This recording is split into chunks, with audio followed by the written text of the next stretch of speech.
Taylor Swift's day doesn't start on stage. It starts with coffee, 3 cats, and a quiet morning at home. But within a few hours, that routine transforms into a life filled with stadium rehearsals, non-stop meetings, and millions of fans watching her every move. Let me break it down. To understand a day in Taylor Swift's life, you have to start with the parts of it that never change, no matter how big her career gets. The cats, the coffee, the quiet hour before the machine switches on. These are the anchors. The same small rituals, whether she's in a Nashville kitchen or a hotel suite 3 time zones from home. The cats deserve their own attention here because they're not just pets. They're a documented, near-daily fixture of her mornings and have been for years. Meredith Grey, Olivia Benson, and Benjamin Button are a well-documented part of her daily home life and a genuine source of comfort and companionship. People who study celebrity routines point out that this isn't performative. Pet researchers note that morning time with animals can lower stress hormones and lift mood. And for Taylor specifically, it's described as a form of emotional wellness, since spending time with pets can reduce cortisol levels and increase oxytocin, promoting a positive mindset for the day ahead. Before she's dealt with a single reporter, a single lawyer, a single stadium contract, she's dealt with 3 cats who could not care less about any of it. Then there's caffeine. And Taylor has never pretended otherwise. Her documented beverage habits center on coffee in the morning and Diet Coke throughout the day. It's such a consistent detail across interviews and paparazzi shots over more than a decade that it's become shorthand for her personality online. The coffee cup in hand at 7 a.m., the Diet Coke can on the studio table by 3 p.m. Nothing biohacked about it, just caffeine, the same way most working adults use it. Breakfast, when she has time to actually make it, tends toward the home-cooked over the convenient. Reports describe a rotation that includes a light breakfast of Greek yogurt and fruits or buckwheat crepes, followed by protein-rich lunches and lean dinners with vegetables on regular days. It's not restrictive. It's not a labeled meal prep container. It's closer to what you'd expect from someone who grew up cooking with her family and never stopped enjoying it. That enjoyment of cooking bleeds into one of the most consistent things she does for other people too, baking. It's not a one-off hobby she mentions in a single profile. It's described as one of her most consistent and publicly documented habits, something she does for her friends, for her team, and for the enjoyment of the process itself. She's talked about it as more than a kitchen task. It's a psychological reset. As she's put it herself, baking is my therapy.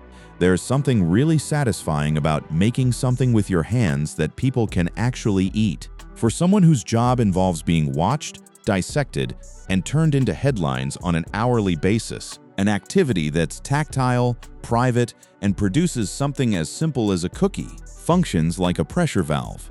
After breakfast comes the workout, and we'll dig deeper into the specifics of her fitness regimen in the next section, but it's worth noting here how it fits into the morning as a whole. After breakfast, Taylor heads to the gym, where her go-to exercises are running on the treadmill and lifting weights, a combination of cardio and strength training designed not only to keep her in shape, but to build the endurance she needs. For her lengthy and grueling performances, it's not vanity training, it's occupational training, the same way a boxer trains for a fight or a marathoner trains for 26 miles. Her job happens to be a 3-hour stage show, so her mornings are built to prepare her body for exactly that. Supplements round out the picture. She's spoken about taking L-theanine to assist with stress and anxiety management, and magnesium to support muscle health and energy levels. Nothing exotic. Nothing that requires a wellness influencer to explain it. Just 2 supplements that show up in a lot of ordinary people's routines too. She just happens to take them while also being one of the most photographed humans alive. And then there's the part of the morning that isn't about output at all, the friend time. When her schedule allows it, mornings become a window for connection rather than commerce. When she doesn't have professional appointments or studio sessions, mornings provide an opportunity for Taylor to connect with friends, an integral part of her daily routine that helps her stay grounded and get a break from her work. Her circle isn't small either. A supportive circle of close friends that includes other household names, such as Cara Delevingne, Selena Gomez, Gigi Hadid, Jennifer Lawrence, Ed Sheeran, and Emma Stone. These aren't red carpet acquaintances. These are people who show up in her kitchen, who get birthday cakes baked for them, who FaceTime her before a session starts. What starts to emerge from all of this is a picture of a morning that looks almost defiantly normal. For someone at her level of fame, cats, coffee, a crepe, a gym session, a phone call with a friend. It's the version of Taylor Swift that exists before the industry gets its hands on the day, and it sets the tone for everything that comes after it. Because by the time she walks into a songwriting session or a business meeting, she's already spent an hour being an ordinary person in her own kitchen. That ordinary foundation is exactly what makes the next stretch of her day so demanding by comparison. Because once the gym bag is packed away, the real physical toll of being Taylor Swift begins. If the morning is where Taylor Swift feels most like a regular person, the physical training underneath it is where the job stops being normal at all.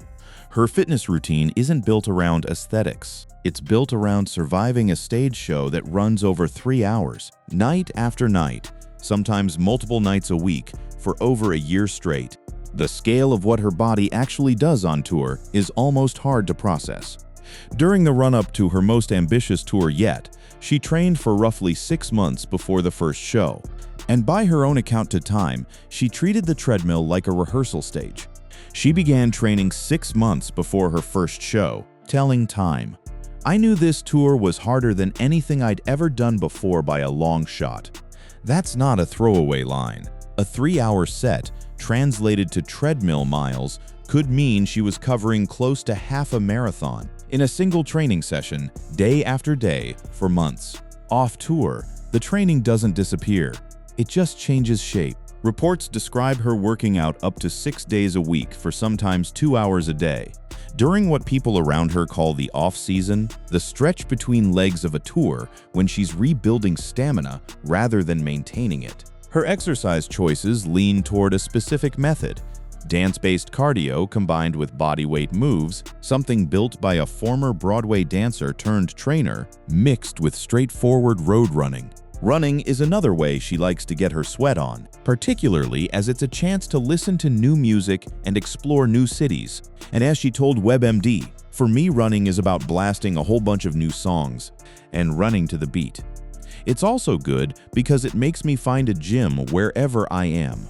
Once the tour itself starts, the calculation flips entirely. The show becomes the workout. There's no need for a separate gym session when the performance itself is 3 hours of cardio, with full costume changes which counts. So during tour legs, she scales back to just 2 maintenance sessions a week, focusing on stability and injury prevention. That's a fitness philosophy most personal trainers would recognize instantly. Train hard before the event, then protect the body during it. Hydration becomes its own quiet obsession on the road. She's talked about the sheer volume of water she goes through backstage, telling an interviewer, "I have so much water in my dressing room because I drink like 10 bottles of water a day." That's pretty much all we have in there. When you're dancing and singing continuously for hours under stage lighting and in a costume built for spectacle rather than comfort, that kind of water intake stops sounding excessive and starts sounding like basic survival. Diet during all of this stays remarkably unglamorous. She's described her weekday eating as straightforward rather than restrictive. During the week, I try to eat healthily, so that means salads, yogurt, and sandwiches. But it's nothing too regimented or crazy. Nutritionists who've studied her public comments tend to agree that this approach is smarter than the strict diet culture surrounding much of the entertainment industry. One dietitian associated with Duke University's Nutrition Center has called her approach practical rather than extreme, noting that she eats light without taking things to the extreme, thus maintaining moderate discipline in eating habits, drinking plenty of water while wisely choosing not to drink sugary beverages, and not depriving her taste buds, but eating instinctively rather than adhering to a strict calorie chart. Recovery is treated with just as much intention as the training itself. Between tour legs, she doesn't ease into rest. She commits to it completely, taking what people around her call dead days, full 24-hour stretches where the only thing that happens is eating and sleeping. She's described it plainly. In between tour legs, she spends 24 hours resting and recharging, explaining to Time, "I do not leave my bed except to get food and take it back to my bed and eat it there. It's a dream scenario. I can barely speak because I've been singing for 3 shows straight." For most people, an entire day in bed sounds like giving up. For a performer carrying a 3-hour show on her shoulders night after night, it's closer to essential maintenance, the same way an athlete ices a joint or a surgeon blocks out recovery time after an operation. And crucially, none of it stops for illness or heartbreak or exhaustion. The stage doesn't care how she's feeling that day, and she's said as much herself. "I know I'm going on that stage whether I'm sick, injured, heartbroken, uncomfortable, or stressed." That single sentence tells you almost everything about what her body actually absorbs on a nightly basis during a tour. It's not optional, it's not adjustable, and it doesn't pause for a bad day the way most jobs would allow. For muscle recovery specifically, the tools are practical rather than glamorous. Percussion massage devices for tension release, stretching, and the same kind of physiotherapy routines you'd see in a professional athlete's locker room. Rather than a celebrity's dressing room, the body is treated like equipment that has to survive a punishing schedule. Because in a very real sense, it is the show. All of that physical output, the training, the water, the dead days, the discipline to perform through pain, exists in service of something specific, the writing and performing of the songs themselves. Which brings us to the part of her day that has nothing to do with muscles and everything to do with what happens in her head. Underneath the workouts and the breakfast rituals sits the part of Taylor Swift's day that actually built her career in the first place, the writing. And what's remarkable about her creative process isn't just that it happens daily. It's where and when it happens, often in the least likely windows of an already packed schedule. Some of her most famous writing happens literally while she's running. The treadmill sessions described earlier weren't just about cardio. They were dual-purpose, training her lungs for the show while she worked through lyrics and melodies in her head. This is said to include strength training, high-intensity interval training, and treadmill sessions, and during tour prep, she incorporates singing while running on the treadmill to simulate performance conditions and build stamina. It's a strange kind of multitasking, physical endurance training doubling as a rehearsal space for songs that haven't even been finished yet. The rest of her creative time tends to cluster in the late morning, once the workout is done and the body has settled. This period tends to run for a few hours and is treated as sacred, a stretch where the relative quiet of her mornings provides her with the ideal environment to reflect and craft her songs. It's described elsewhere as a period she uses to dedicate to her creative endeavors, immersing herself in songwriting and planning sessions, a period crucial for fostering creativity and productivity, allowing her to conceptualize new music and strategize upcoming projects. But the most striking example of how her creative process actually functions in real life doesn't come from a hypothetical daily routine breakdown. It comes from how her most recent album actually got made. Swift recorded her 12th studio album in Sweden with the producers Max Martin and Shellback during the European leg of the Eras tour, inspired by the tour itself and her relationship with Travis Kelce, conceiving it as a vibrant and lively record that reflected her triumphant state of mind. Think about the logistics of that for a second. She wasn't taking a break from touring to write an album. She was writing an album inside the touring schedule, flying back and forth between stadium shows and a Swedish studio. She wrote the album throughout the European leg of the tour, flying back to Sweden between shows to record the songs. That means her actual working day during that stretch could include performing a 3-hour arena show one night and being in a recording booth on another continent within 48 hours. It's the treadmill principle applied to an entire album cycle, cramming serious creative output into whatever windows the touring schedule left open. She's even joked about her own attitude toward the jet lag that came with it, treating the fatigue as simply a choice not to indulge, according to people who track her studio habits closely.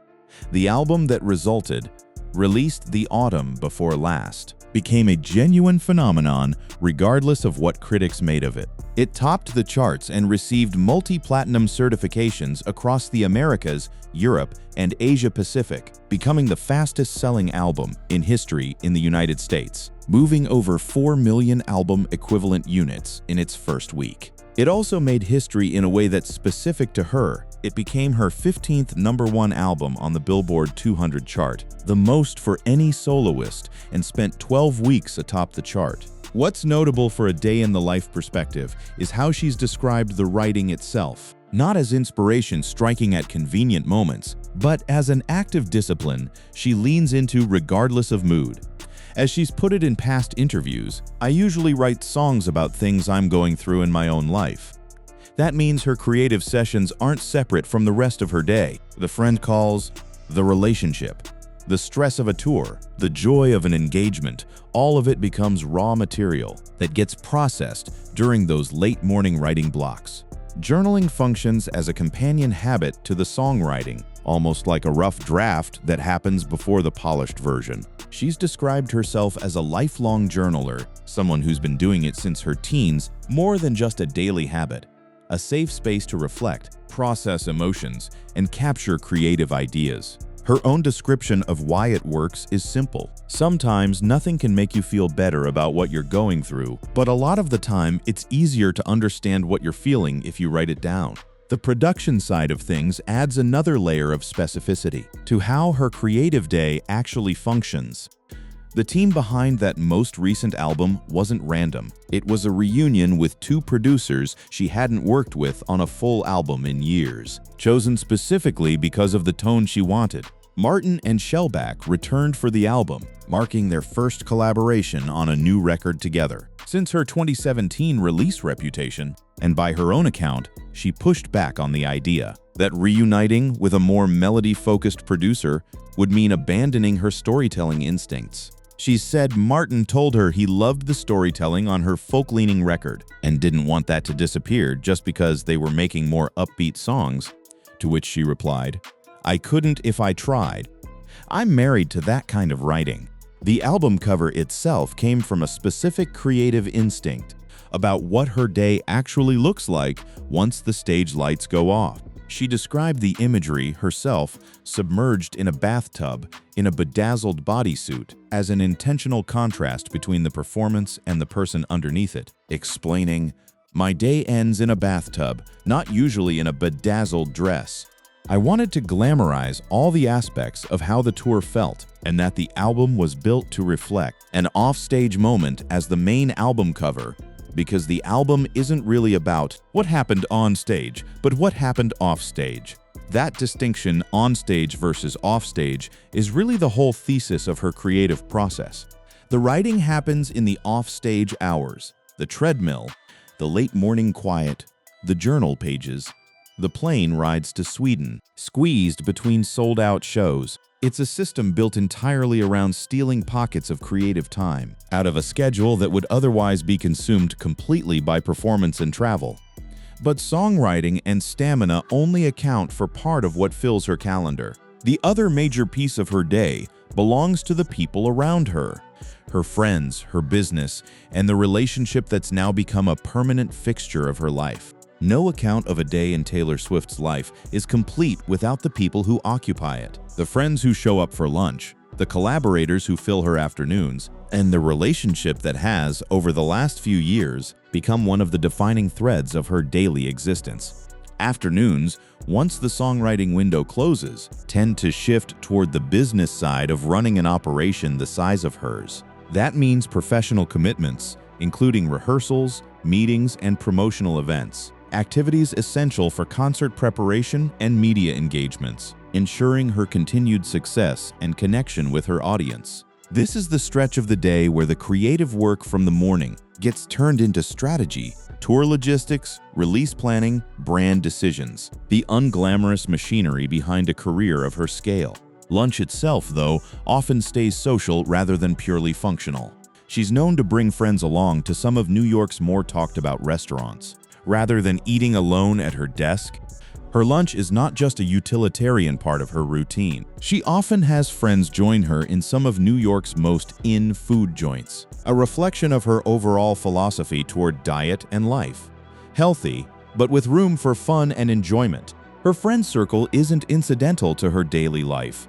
It's structural. The same names recur across years of interviews and sightings: Selena Gomez, Gigi Hadid, Cara Delevingne, and others, who've become fixtures rather than acquaintances. That closeness became especially visible around one of the biggest events of her recent life, her wedding. Selena Gomez, one of her closest friends, is described as someone who had Swift at her own wedding the year before, underscoring just how reciprocal and long-running these friendships actually are. And then there's Travis Kelce, whose presence has reshaped her calendar in ways that go well beyond romance. Their relationship began publicly a few years back, and by last summer it had turned into an engagement, announced with a joint post captioned, "Your English teacher and your gym teacher are getting married." The way she's described how it started reveals a lot about how unplanned the whole thing was. "If you ever would have told me that the most meaningful relationship I would ever have would start with a man saying that he was butthurt, that I didn't want to meet him, like, unbelievable." That relationship eventually reshaped an entire week of her life around a single event. The pair married at Madison Square Garden, a venue with deep personal history for her given how many times she's performed there. They tied the knot at Madison Square Garden in a ceremony officiated by comedian Adam Sandler. With no traditional wedding party, Taylor chose her brother as man of honor, and Travis chose his brother Jason as best man. The guest list read like a cross-section of her entire adult life: Ethan Hawke, Gwen Stefani, Benson Boone, Jason Sudeikis, Jimmy Fallon, J-Lo, Ed Sheeran, Abby Wambach, Cooper Kupp, Roger Goodell, Joe Buck, and Jenny Han among those seen arriving. Football and pop culture collided in the same room, with names like Tom Brady and Chiefs head coach Andy Reid spotted departing alongside Hollywood veterans like Steven Spielberg. The scale of the celebration reflected exactly how much her personal life now operates. On a public, almost civic scale, security planning alone involved around 1,000 guests, according to law enforcement sources familiar with the arrangements, and the city itself leaned into the moment. The Empire State Building lighting up in tribute, giant screens outside the venue, flashing celebratory messages to the crowds gathered outside. It's a level of public participation in a private day that very few people on Earth ever experience. Even the charitable side of the event reflected the scale her life now operates at. The couple reportedly made a $26 million donation to 20 national charities. As part of the celebration, a single gesture larger than most people's lifetime earnings, treated almost as an afterthought within the broader story of the day. What's easy to miss amid the spectacle is how ordinary the emotional core of the relationship sounds when she talks about it directly. In documentary footage, she read aloud something Travis had written to her, describing his favorite memory from her tour. "So many unbelievable memories in this tour. But my favorite was seeing you in concert for the first time, being mesmerized and swept off my feet by a woman who doesn't even know me. That night, too, in KC, was the beginning of me meeting the love of my life." Strip away the arena and the guest list, and it's the same story as anyone falling for someone at a concert, just told at a scale that requires 135 police officers and street closures to manage. That relationship also folded directly into her creative output, closing the loop between her personal life and her working life. Her most recent album was shaped in part by this exact relationship, with Travis described as sitting at the heart of the record, turning what might have been private, domestic contentment into material for a dozen songs, listened to by hundreds of millions of people. So by mid-afternoon on any given day, Taylor Swift has moved through Cats, coffee, a workout, a songwriting session, a business meeting, a lunch with a friend, and quite possibly a conversation with the man who's now her husband. It's an enormous amount of ground to cover before dinner, which leaves one final stretch of the day still unaccounted for, the hours where all of that finally slows down. By the time evening arrives, the pace of Taylor Swift's day finally starts to shift. From output to recovery, though, even her version of winding down carries the same intentionality as everything that came before it. Dinner tends to stay simple on nights without a show. She's described eating around 6 p.m., usually something along the lines of grilled chicken or fish with vegetables, though she's not rigid about it. If she's craving pasta or comfort food, she eats it. Balance, not restriction. Some of her most repeated dinner staples come straight from her own kitchen habits. Rather than a chef's menu, she's named specific recipes she returns to again and again, telling Elle, "I've always cooked a lot, but I found 3 recipes I know I'll be making." At dinner parties for life, Ina Garten's real meatballs and spaghetti, Nigella Lawson's Mughlai chicken, and Jamie Oliver's chicken fajitas with mole sauce. On show nights, though, that entire schedule inverts. Concerts typically kick off around 8 or 9 p.m., meaning her body clock during a tour runs almost entirely backward compared to a normal day. Sleep schedules adapt to accommodate late-night performances, often extending to 1:30 a.m. post-show. That means the evening wind down on a tour night doesn't start until well after midnight, once the adrenaline of a 3-hour set has had time to fade. Even amid that inversion, certain rituals stay fixed no matter what time zone or schedule she's operating under.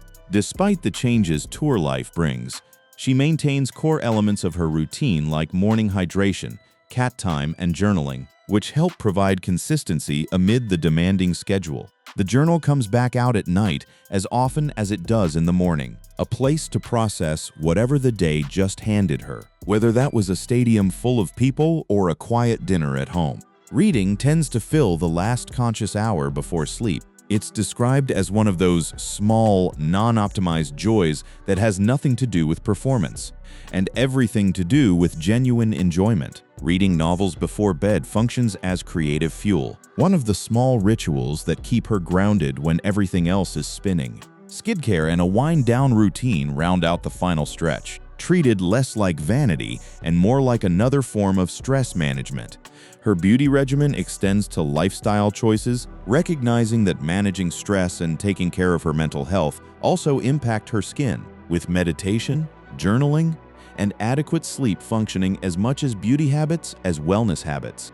Then comes the part of her recovery that isn't daily at all, but periodic and total. The dead days mentioned earlier, the full 24-hour stretches spent almost entirely in bed between legs of a tour. It's worth returning to how completely she commits to that rest once she allows herself to take it, treating an entire day of doing essentially nothing as necessary rather than indulgent. Given how much her body absorbs during the touring calendar, the singing, the choreography, the costume changes, the travel, that kind of total shutdown starts to look less like luxury and more like basic physical accounting, paying back a debt that 3-hour shows accumulate night after night.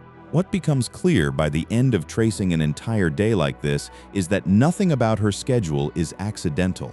Every piece, the treadmill sessions doubling as songwriting time, the friend lunches built into an otherwise packed afternoon, the journaling that bookends both her mornings and her nights. The total rest days that follow total exertion exists because it has to.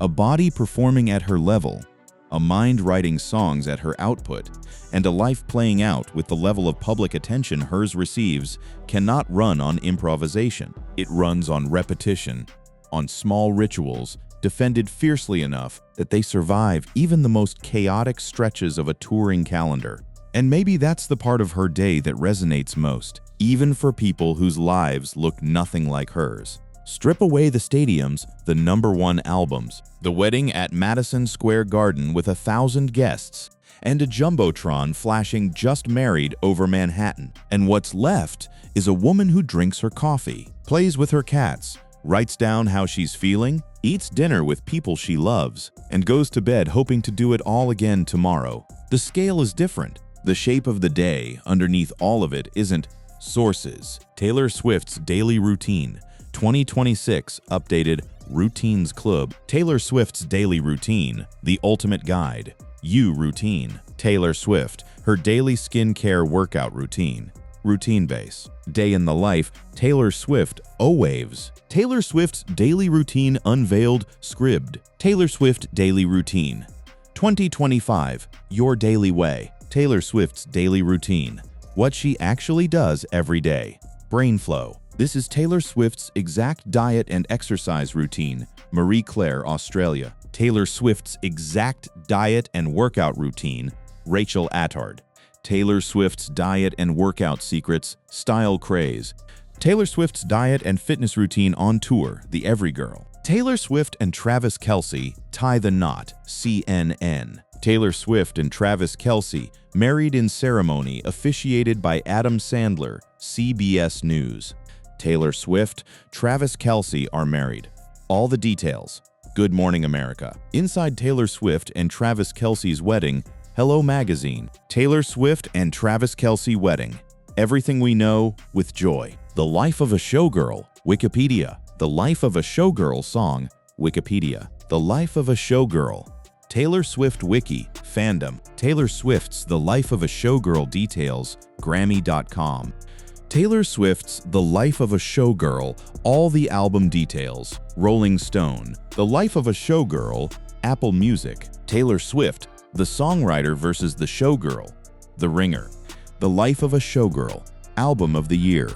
Taylor Swift's The Life of a Showgirl, a track-by-track breakdown. The Hollywood Reporter. Taylor Swift's The Life of a Showgirl, a track-by-track breakdown. The Hollywood Reporter.